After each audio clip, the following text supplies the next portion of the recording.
Hi, I'm Eileen Bild. I'm with OTEL Talk, and today I have Travis Tidwell with me. Hi, Travis. Hey, Eileen, good to be here. Oh, it's great to have you here. I can't wait to dive into our conversation. So, Travis was born and raised in his hometown of Lyles, Tennessee. He knew at the early age of 9 that he was born for the stage. At age 14, Travis got his first guitar and started to work. He delivers electrifying guitar solos with class on top of soulful melodic rockin' tunes, old school rock, we could say.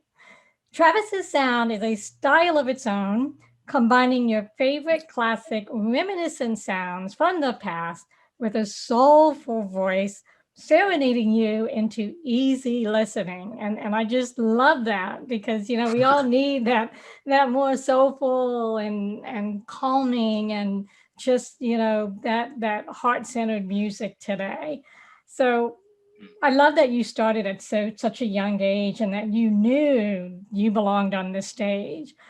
You played in your father's band in the local bars when you weren't supposed to be in there. Right. Right. And the Yep. honky tonk surrounding your hometown. So you fibbed about your age so then you could get in and be in your passion of music. And get your live performance kick and earn some cash. So tell me, what was that like? Honestly, everything in a nutshell, as far as starting with my dad's band and stuff at such a young age, has just been a circus in the coolest way. Just to clarify, Tennessee is like a right to work state, but they passed these laws on the bars where, you can't, even though you're 21 or 18 and it's a smoking law, you can't be in there because of the drinking law, which is a 21 thing. So I had to pretty much turn 22 3 times in the bars at gigs before I really did in real life, just to get my kicks, really. And they never caught on to you for that, or they did and they just let it slide. One time, there was just one time that I can recall my dad, it might have happened more. My dad was, he's the band leader, so he handled all the bar owner business. So I remember after one night he come up and paid me. He's like, "Man, we almost got busted." I'm like, "What do you mean we almost got busted?" And he's like, "Well, Willie, he come up to me and said, 'I heard your son is 19. And my dad, I'm super flattered. I guess he told him something along the lines of like, "Does he sound 19 or something like that?" So thankfully that worked. So it was and I'm pretty thinking you wild. maybe had a beard and mustache at that age, so it made you look older. Man, I didn't get this till like 22. Oh, really? I was a late bloomer on the facial hair, so now I rock it. Well, I'm glad that you didn't get busted. With an open road and a dream, I go full steam ahead. There's no time for slowing down. I can sleep when I'm dead.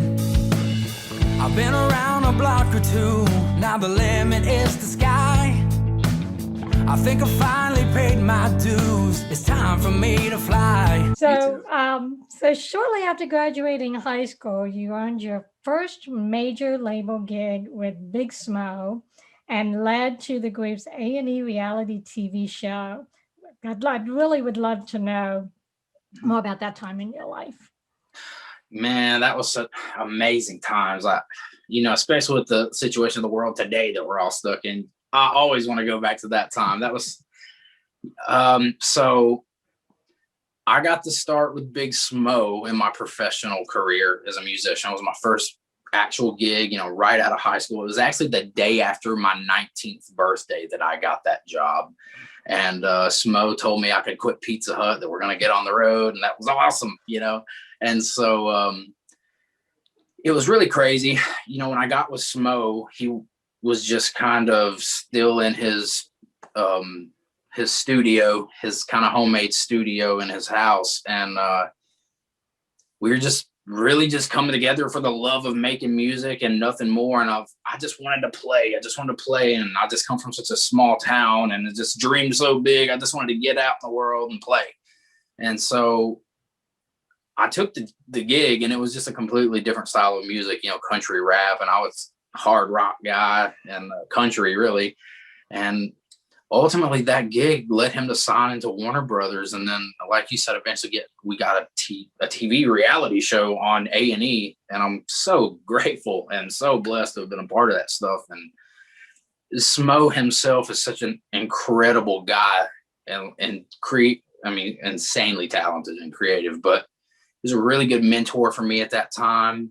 It was quite an age difference between me and Smo. Like, he is like probably, I hope he doesn't get mad at me saying this, but he comes closer to like a father age than in son with me and him than anything else really. And then like he mentored me.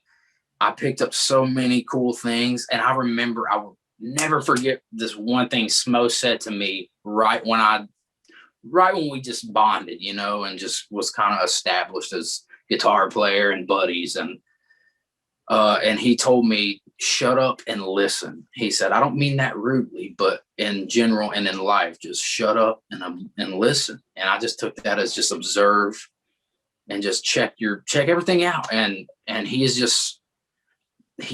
don't know, man, it stuck with me. It resonated, and I did that. And I really thank him for that, because I learned so much. Well, I've heard the haters talking, but I don't pay no thought to what they've said. I've got the wind beneath my wings, and there's bigger, better things up ahead. The A&E show that was just crazy. I don't even know, really don't even know how that happened. I do, but it's just crazy, man. It's just crazy how the world works. And that was just a completely different experience, because, you know, I invest so much into the music life, and then you get this TV show. We basically changed planets, and that was a completely different experience, but it's a very cool experience. Very cool. But Smo's a great mentor, and he really taught a lot. So two things that come to mind for me. What he said to you is very profound, as far as at the age that you were, you probably thought you knew it all, or at least, you know, Right. you thought you knew it all. And to have someone, you know, bring you that concept at such a young age is a gift, because so many young people and adults don't take the time to pause and listen, and they miss so much. So I'm sure you have gained a lot of knowledge and wisdom, and, you know, have had experiences by testing out that observation and what it brings to you versus not listening and pushing forward. And then you kind of get, you know, kicked in the butt, and things don't work out the way you want, right? So you've understood that dynamic at a young age, and that's great. And the second thing is I want to ask is, when you had that TV experience, what would you say has been the most important lesson you learned from that is part of who you are today and what you do? Well, I think something that I did learn from that whole experience was when we initially got the news that. And now that I've caught my second wind, I can see the light ahead at the tunnel's end. It takes a lot of blood, sweat, and tears, and I ain't even hit second gear. Try to keep up, catch me if you can. Which stemmed from a relationship Smo had before I ever joined the band and stuff. He tried doing a TV show with VH1 back in the day. It didn't work out. That guy went to work for A&E, then that rebirthed. But the thing that I really learned, and the hard way, and me being so young when we got that show, I was 21, and you go into it thinking it's going to be this and just Hollywood and glitz and glamour and this and that. You know, you're like, it's going to be great. And then the work comes, and then you're like, whoa, what is this? Especially when you're a musician, and you go from musician to cast member on a TV show. It's just a completely different ride. But one thing that really I think has stuck out with me as far as that experience is just to take everything with a grain of salt. Never get your hopes up, because you're bound to get let down if you just get your expectations on some things. And this is a general thing with life. I think you just don't need to get your high hopes too high, because it might let you down. And that's okay, because everything's a lesson, you know. And I learned, man, you know, that whole experience, you know, there was, you know, we're a bunch of country guys, and then we get tied up with these LA Hollywood cats, and we're just like completely different types of people. And we all got along okay, but it's just a different world. You just got to take everything with a grain of salt and don't expect so much. And I think that's just a pretty general thing. And I'm not going to say the show is let down, because it was a great experience, but I will say this with confidence: TV all the time is not something I'd be willing to do. Well, what comes to mind is you probably had to be very conscious and aware of not allowing yourself to lose yourself in that experience, if that Absolutely. makes sense, right? Absolutely. So being a country boy and coming into an environment that's political and, you know, has a lot of possibly tension and, you know, directives, and it's not as necessarily free flow as what you would be used to being in the country. And Sure. to adapt to that without losing that sense of self of who you are as Travis Tidwell from Tennessee, probably took a little bit of that stepping back and observing, and then deciding, you know, what to connect with and what not to in that experience. Were there any times that you felt like you were in over your head, or were you able to manage things pretty well so that you got through it, you know, in a comfortable way? You know, I have to start off and just say, my parents, I've the best mother and father in the world. I'm so lucky and blessed, and they're my heroes. They're my best friends. Other than Jesus, they're the reason I live, and I love them. And I was just so lucky to have incredible parents with values and morals. And they, you know, I'm not going to say they were tough on me, but they were definitely very real with me about the world and very open. And I just had such a great relationship with my parents, and I'm very open with them, and they really raised me, and I give them full credit on any way that I may have handled things, because odds are I probably went to them for advice on it all, because that TV show I definitely felt like I was in over my head at times, because different worlds, you know, colliding. And then just, it's kind of like you said, there's times like, you know, while we were filming, we had 12 to 14 hour long film days that were horrible. Nobody would want to do that, you know, and just, you know, you get to eat a couple times a day, and then you're just being boss, not playing music pretty much. You know, we were filming like 5 days a week, and then a couple days, and the weekends we'd have our gigs. So it was really hard, because we were completely doing the opposite of what we were trying to do.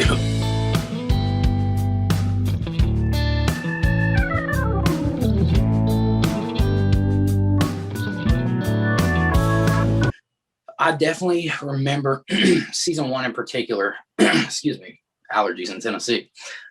Season 1 in particular, we, you know, it's like a test run of the show. So there's not a lot of promise in that. There's not a lot of, you know, you're pretty much testing. It's a guinea pig run. So season 1, I won't claim to be, I wasn't ever like a huge major character of the TV show. I was pretty much just the little idiot on the side kind of guy. I played my parts, but you know, there was just times where we'd be filming so much, and I'm just like, what are we doing, man? This is miserable. And then you're kind of like obligated to finish it out. And then season 1, since it was a guinea pig run, I was not paid at all, and I wasn't a main character, so I wasn't. They're pretty much how I took it when they were explaining our roles, or could be roles in the season 1, was, if you want to be on TV, you're not going to get paid for it, but if you want to be on here, show up for filming, you'll be on it. So I was like, okay. And I just remember, because we were doing so much filming and not so much touring, I was losing so much money. And so stressed out. I remember being financially stressed out, just stressed out, and just, like, kind of like you're saying, thinking I'm in over my head, and probably felt misplaced doing a lot of the TV show until probably season 2. Then we started getting the hang of things. And then you just had an amazing experience after that. That's right. You're grateful for, and got you to where you are today. So that leads to my next question. So after your adventure with Big Smo, you went on to play guitar and tour with Ryan Upchurch. So tell me about that experience, and the good, the bad, and the ugly. Okay. Well, man, Ryan, first of all, obviously very, very successful, and he has just built a killer brand for himself. And I'm again, just like the Smo thing and my parents, I'm just very grateful, and I'm very blessed to have been a part of those things. Ryan, it's no secret there was a rift on the internet between him and I, but at the end of the day, that was a couple years ago at this point. So now today, and I'm speaking for myself, I've never not wished anybody but the best, but Ryan looks like he's doing great. He's relevant. He's in CMT right now, and this news because of the whole Luke Combs thing and apologizing and all that crazy stuff in the country music world or whatever. And so he's doing great, man. And I really just want to say congratulations to him for doing so. He's killing it. I mean, to say the least. And I'm happy for him, really. And the worst thing about my experience with that whole thing, to be honest with you, is just ultimately, the Big Smo thing, it really starts in that part of the story is where it really starts, because from 2012 till pretty much just say 2019, country rap was all I've been doing. And when you step back further than my country rap career, which is basically, other than my solo career, all I've got, on my list here, my influence was far from rap and the influences of country rap. So really, it probably just looked bad because of the, some of the online internet drama that comes with that kind of world or whatever of rap and stuff and beef and all that.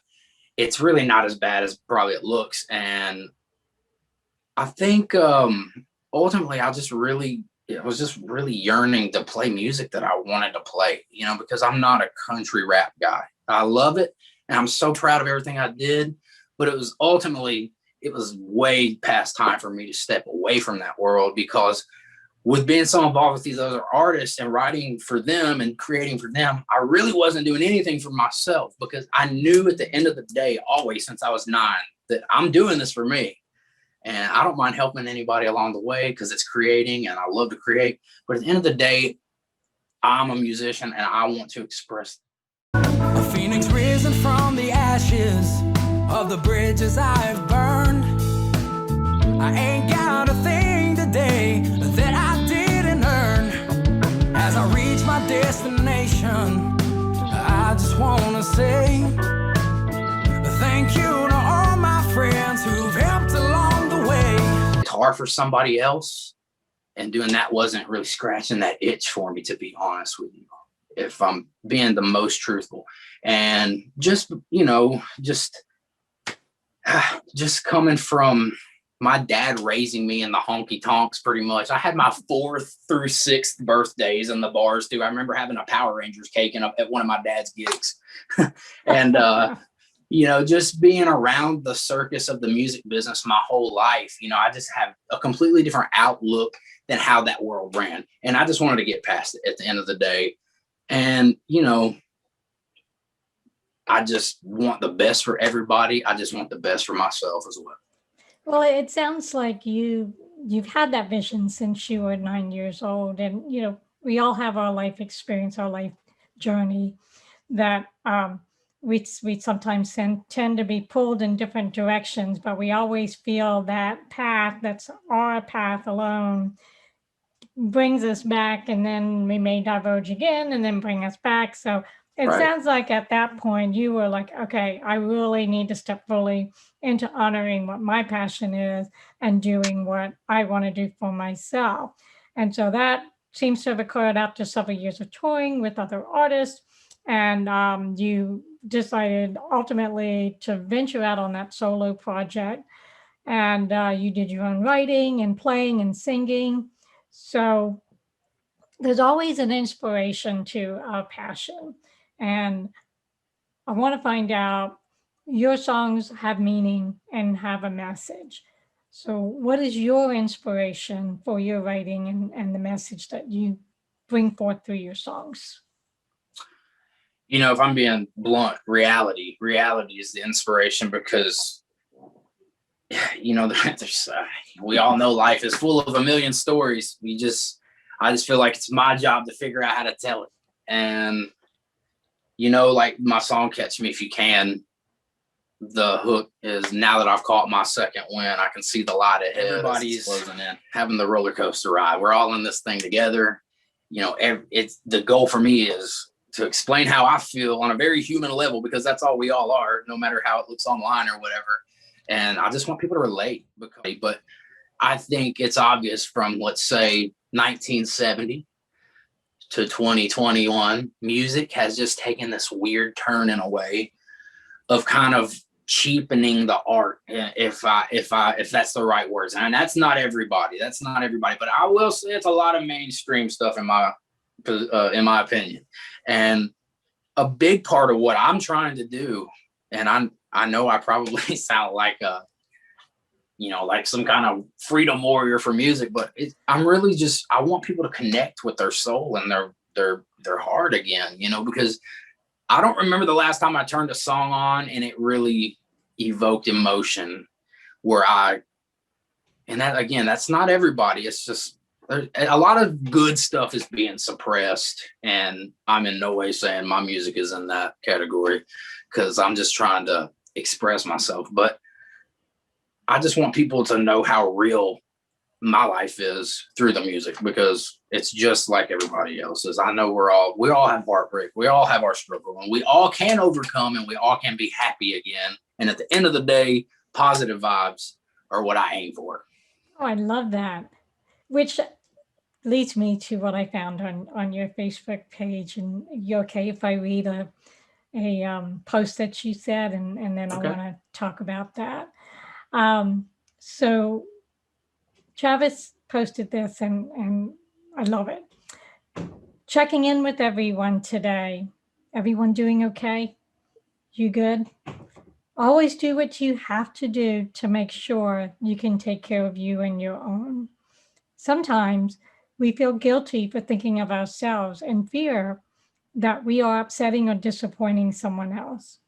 But in reality, if we are to take care of our loved ones, we must take care of ourselves first.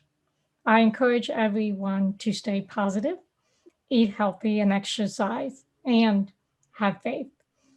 Life's a wonderful gift. Change your perspective if you don't agree. Awesome things to come. I mean, that's just life in a nutshell, right? I love I it. think So yeah. So what inspired you to write that day? You know, a lot of my positive posts, truth be told, come from when I'm not feeling so hot, and I have to it's so easy, man. And I know you know, from talking probably to a million artists, you know that artists are full of depression and emotions and just up and down and up and down. And at the end of the day, it's really easy to get in the whirlpool of depression. And I am totally guilty of it myself. We're all human, and I'm not going to lie about it.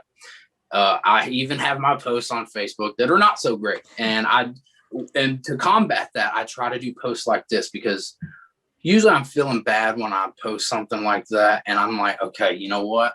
I know I'm not alone. It can be worse. It's time to redirect my thoughts and more positive thinking. And I know everybody can do that. It kind of takes a little bit of self-discipline, and you got to work on it, but you can do it.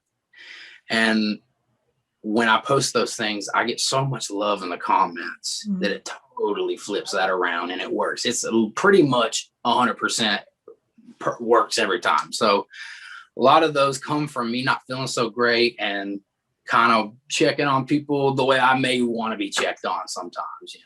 Well, I always find it like rewarding to know that there's so much support out there. And when, someone's feeling down or just wants to vent or wants to turn something around in their thinking, practice what we preach, even if it's like fake it till you make it, right? And then you get that support, and that kind of triggers something in the mind to say, okay, so, everybody's feeling the positive. I need to feel the positive now. That's right. So it helps. Talking about having to redirect and rethink things, what do you feel helped you to redirect through your struggles from, age 9 to now, and finding that right timing to step fully into your authenticity and to be on your own in your music?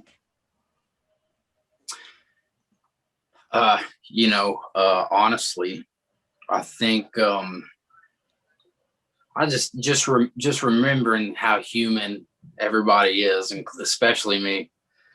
I'll be honest, I put my faith first and foremost in my realness. I try to, and I really think that there's a lot of truth in the Bible, and that it's really, you hear a lot of people and a lot of Christian folks say, oh, if you want to feel better, read the Bible, do this.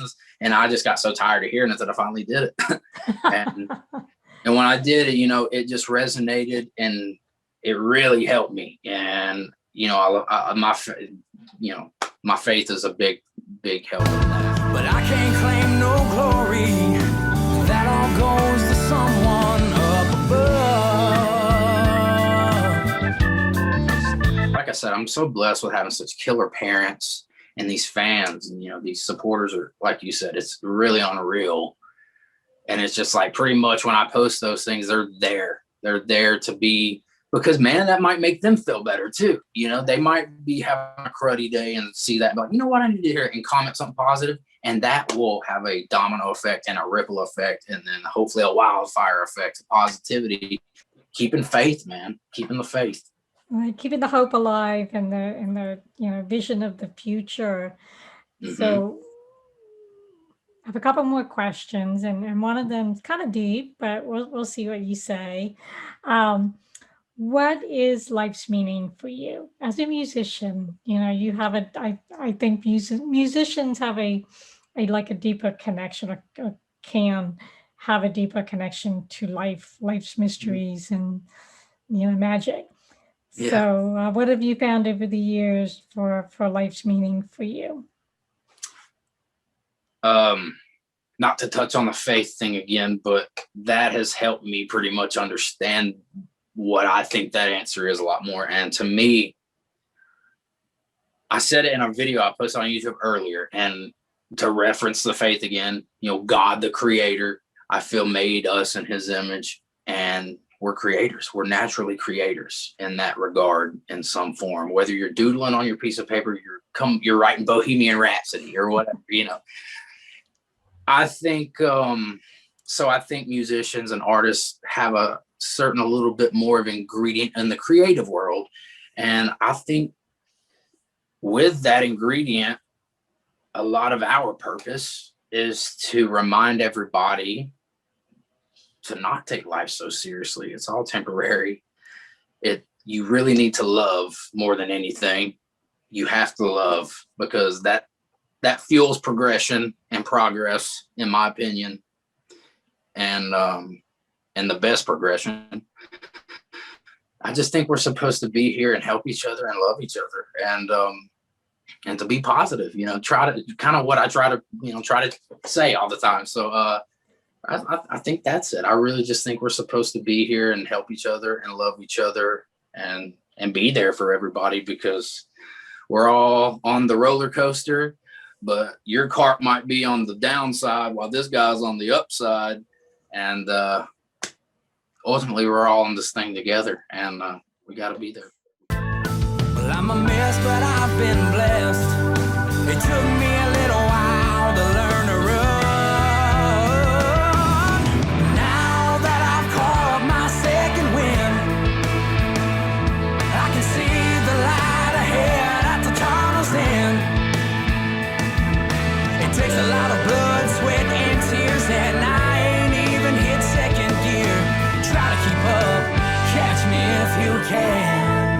it sounds like that might be the driving force for you for your writing and your performing, that ultimately you wanted to have a positive impact on people and to maybe be a catalyst for them to be more positive and loving in their life. Yeah, I think so. I think it's safe to say that. Yeah. And I'd love to know, what are your plans for the future? Or what do you have coming down the pipeline? Well, right now, taking advantage of the pandemic and the quarantine, I'm just trying to create and create and create. Bunch of music. Been writing a bunch of music. Gonna be starting on the second album very soon. Per my manager, he sent me a text last week saying, "Hey man, we're about to get in the studio, so brush up on the tunes." So we're gonna be brushing up and recording album number 2 soon, I imagine, and I'm assuming that'll follow some music videos. I don't know which yet. Everything's so kind of early in that stage still, but I am working, getting my YouTube channel going a little better.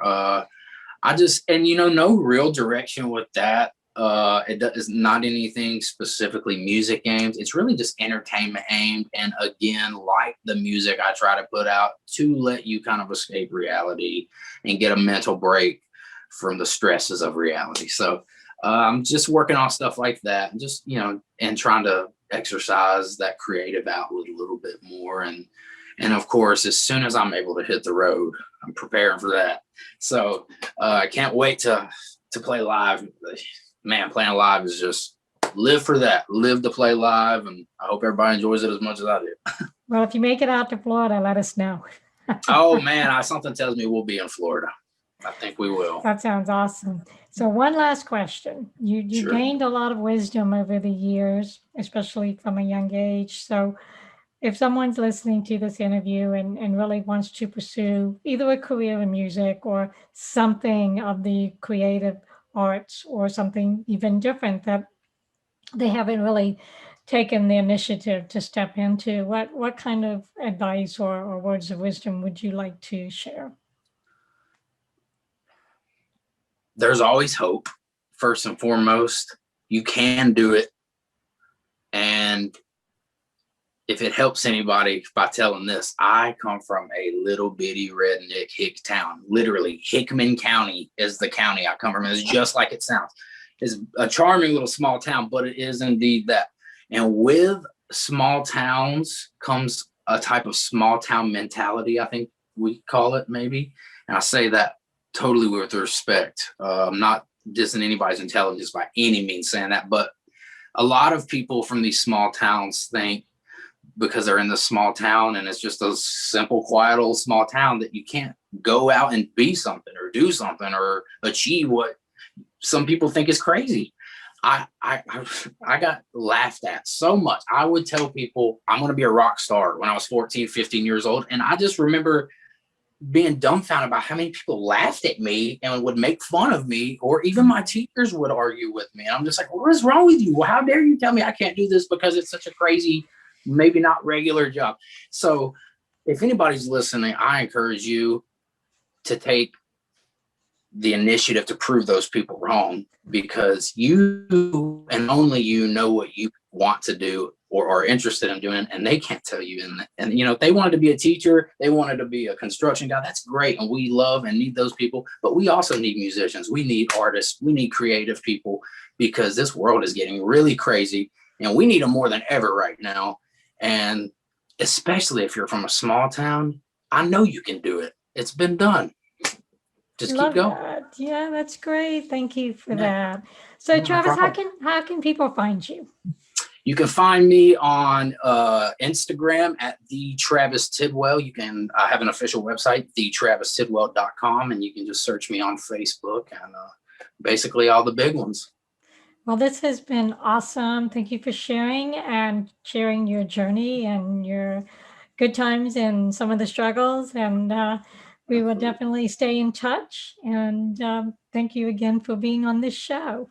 Oh, the pleasure's mine, Eileen. Thank you so much. Maybe we can do it again. It was great. Absolutely. I'd love to. Yes. Awesome. Sounds good. Okay. We'll catch up later. All right. Bye. Bye.